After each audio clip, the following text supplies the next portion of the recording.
Oke, sekarang kita ingin mendapatkan data ID-nya itu data si books ini berdasarkan ID-nya. Kalau tadi kan kita ngehit ke sini dia dapat semua data nih. Nah, sekarang kita pengen ngedapetinnya itu cuma satu data. Misalkan ID-nya satu, ya dia dapatnya data yang Node.js. Kalau ID-nya 3, dia dapat yang Python gitu ya. Oke, kita langsung aja. Di sini kita buat dulu endpoint-nya gitu. Yang about ini udah nggak kepake, kita delete aja. Terus app get buat endpoint seperti biasa, masukin endpointnya di sini books. Nah, terus karena dia pengen mendapatkan ID, jadi dia bakal menggunakan request parameter. Ini tambahin ID, masukin handlernya request.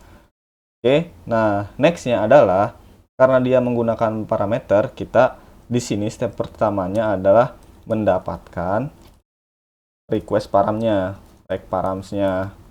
Caranya kita ikuti yang di bawah, const id, kemudian rec params. Nah, dia berarti bakal mendapatkan data request param dari sini nih, dari si endpoint yang di sini.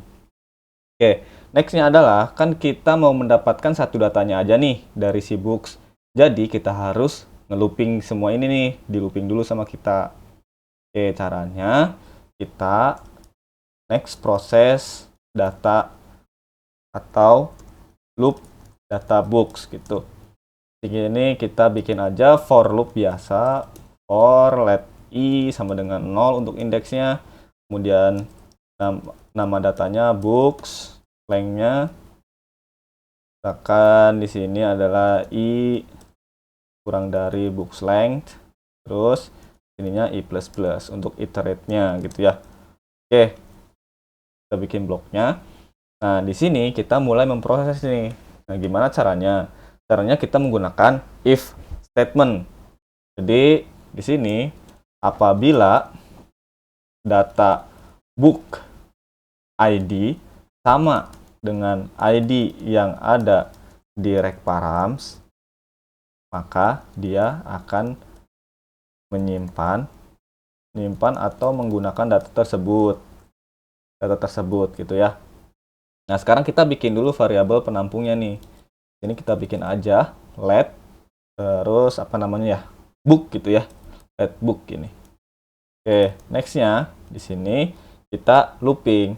Kita bikin si if statementnya. If apabila books dengan indeks sekian dan ID-nya sama dengan ID yang dari request param yang dari sini, kita bakal menambahkan books tersebut ke dalam variabel book ini yang udah kita siapkan. Gitu ya. Tambahan ke sini berarti book sama dengan books i gitu. Nah, di sini karena kan ID-nya unik ya, nanti juga kalau di database itu pasti kita harus ada yang namanya unik untuk mencari satu persatu gitu. Oke, next-nya adalah ini kan ID yang dari request param itu berupa string. Nah, kita harus ganti dulu nih ke number. Caranya di sini dengan cara number, kemudian tambahkan seperti ini save. Nah, setelah kita nanti mendapatkan datanya, baru kita akan memberikan respons. Mengembalikan respons ke klien. Nah, caranya dengan res terus JSON karena kita akan mengembalikannya berupa data JSON. Terus di sini body si JSON-nya. Kita ikutin aja yang tadi status kemudian oke. Kemudian di sini datanya kita kasih yang book. Gitu. Oke, kemudian sekarang kita coba ke klien. Coba ke klien, terus saya coba duplicate yang ini, duplicate. Misalkan find book itu. Terus kita tinggal tambahkan di sini ID-nya, ID 1. Send. Nah, sekarang di datanya ini kita cuma dapat satu ID aja nih. Karena kita masukin di request paramnya 1.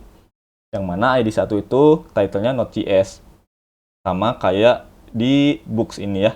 ID 1 title-nya Node.js. Nah, kalau kita misalkan ID 4 title-nya Ruby gitu. Berarti kita ganti aja di sini ID 4 send title-nya sekarang Ruby gitu. Jadi endpoint yang kita bikin ini sudah berhasil untuk mendapatkan data gitu, mendapatkan data book berdasarkan ID. Oke, save. Nah, jadi prosesnya adalah ketika kita ngehit si klien ini, si endpoint ini, dia akan ngehit mengirimkan HTTP request ke si server dengan membawa request param 4 gitu. Ketika dia masuk ke sini, dia ngebaca si request paramnya, kemudian di sini di looping dan dibikin if statement. Kalau data ID books-nya sama dengan apa yang dikirim dari request param, dia bakalan menyimpan data tersebut ke variabel book ini. Kemudian dia akan mengembalikannya gitu. Makanya sekarang ketika kita masukkan di sini berdasarkan datanya 2, nah dia akan berubah gitu ya sesuai dengan request parameter yang dikirimkan gitu. Mantap.